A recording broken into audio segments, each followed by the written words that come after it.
रूस पर अब तक की सबसे बड़ी इकोनॉमिक स्ट्राइक का असर दुनिया भर के बाजारों पर दिखने लगा है।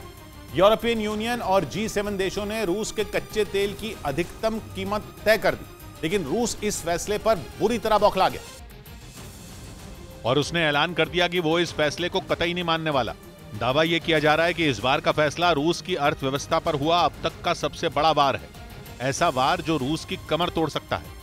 नए फैसले के मुताबिक रूस के कच्चे तेल की अधिकतम कीमत $60 प्रति बैरल हो सकती है। इससे ज्यादा कीमत रूस के कच्चे तेल के लिए नहीं दी जाएगी। अंतर्राष्ट्रीय बाजार में कच्चे तेल की कीमत पिछले कुछ हफ्तों से $80 से $90 प्रति बैरल के बीच बनी हुई है, लेकिन प्राइस कैप लागू होने के बाद रूस को कच्चे तेल की कीमत $60 प्रति बैरल से ज्यादा नहीं मिलेगी। कच्चा तेल ही है जो हर प्रतिबंध के बावजूद रूस के लिए फायदे का सौदा बना हुआ था। कच्चा तेल बेचकर ही रूस यूक्रेन की जंग का पूरा खर्च आसानी से निकाल रहा था, इसलिए नए प्रतिबंधों की वजह से उसकी अर्थव्यवस्था पर बहुत बुरा असर पड़ सकता है। प्राइस कैप का ऐलान होते ही रूस ने इसे मानने से इनकार कर दिया और यह भी कह दिया कि वो इस फैसले का सख्त जवाब देगा। प्राइस कैप लगाने का फैसला यूरोपियन यूनियन की तरफ से हुआ, यानी यूरोप के सभी देशों को यह फैसला मानना होगा। दूसरा संगठन है G7, जिसने इस फैसले पर सहमति जताई। G7 में America, UK, Canada, France, Germany, Japan और इटली शामिल है और इस फैसले का ऐलान होते ही ऑस्ट्रेलिया ने भी इस पर सहमति जता दी, यानी ऑस्ट्रेलिया भी इस प्राइस कैप को मानेगा। मतलब यह कि इन देशों में पहुंचने वाले रूस के तेल की कीमत अब $60 प्रति बैरल से ज्यादा नहीं हो सकती। चाहे कच्चा तेल अंतर्राष्ट्रीय बाजार में कितना भी महंगा हो जाए, लेकिन रूस को $60 से ज्यादा कीमत नहीं मिलेगी। ऊपर से दुनिया के बाकी मुल्कों पर भी इस प्राइस कैप को मानने का भारी दबाव होगा। दुनिया के कई देशों ने जंग के बाद रूस से कच्चा तेल खरीदना शुरू किया है। उन्हें यह फैसला करना होगा कि वो प्राइस कैप वाले नियम को मानेंगे या नहीं मानेंगे, क्योंकि अगर यह नियम मानने से कोई देश इनकार करता है तो अमेरिका और ब्रिटेन जैसी महाशक्तियों को नाराज करेगा। अगर नियम मानता है तो रूस के दुश्मनों में शामिल हो जाएगा। इसीलिए अब रूस ने तेल पर नई कूटनीतिक चाल चली है।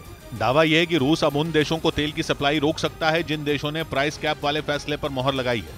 हालांकि इनमें ऐसे देशों की गिनती बहुत कम है जो रूस का तेल खरीद रहे हैं। यूरोप के जो देश रूस का कच्चा तेल खरीद रहे हैं वो भी रूस पर अपनी निर्भरता काफी कम कर चुके हैं, लेकिन उलझन तो एशिया और अफ्रीका के देशों के लिए है, जिनके सामने अब अमेरिका और रूस में किसी एक को चुनने की चुनौती होगी। अमेरिका दावा कर रहा है कि उसका ये दांव रूस की अर्थव्यवस्था का दम निकाल देगा, लेकिन आशंका यह है कि रूस इस फैसले के खिलाफ किसी बड़ी योजना पर काम कर रहा है। मतलब साफ है कि दुनिया भर में कच्चे तेल पर एक नई जंग छिड़ गई है जो आने वाले दिनों में और तेज हो सकती है। उधर कच्चे तेल के दाम अंतर्राष्ट्रीय बाजार में एक बार फिर बढ़ने शुरू हो गए। पिछले कुछ हफ्तों से कच्चे तेल की कीमतों में नरमी बनी हुई थी, लेकिन एक साथ कई बड़ी घटनाओं ने कच्चे तेल में फिर आग लगा दी। एक तरफ रूस के कच्चे तेल पर प्राइस कैप लगाने का ऐलान हुआ, दूसरी तरफ चीन में लॉकडाउन में छूट दी गई और तभी ओपेक प्लस देशों ने एक बड़ा फैसला कर लिया। माना जा रहा है कि रूस के कच्चे तेल पर हुए फैसले के बाद कई देशों को होने वाली कच्चे तेल की सप्लाई बंद हो सकती है। कुछ ऐसे देश होंगे जो रूस से तेल लेना बंद कर देंगे और कुछ ग्राहक ऐसे होंगे जिनको तेल देना रूस बंद कर देगा।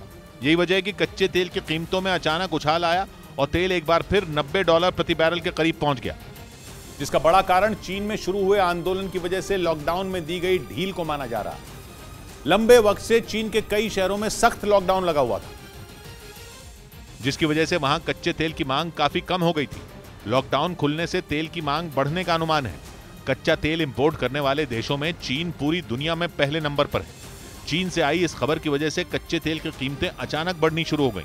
दूसरी तरफ कच्चा तेल एक्सपोर्ट करने वाले देशों के संगठन ओपेक प्लस ने फैसला किया कि वो कच्चे तेल के उत्पादन में फिलहाल कोई बदलाव नहीं करेंगे। ओपेक प्लस देश अब तक कच्चे तेल के उत्पादन में 20 लाख बैरल रोजाना की कटौती का फैसला कर चुके हैं। अनुमान था कि अब उस फैसले को चरणों में वापस लेने की शुरुआत होगी, यानी उत्पादन बढ़ाए जाने का अनुमान था, लेकिन फैसला लिया गया कि तेल के उत्पादन में कोई बदलाव नहीं होगा। माना जा रहा है कि यह फैसला अमेरिका के लिए झटका है।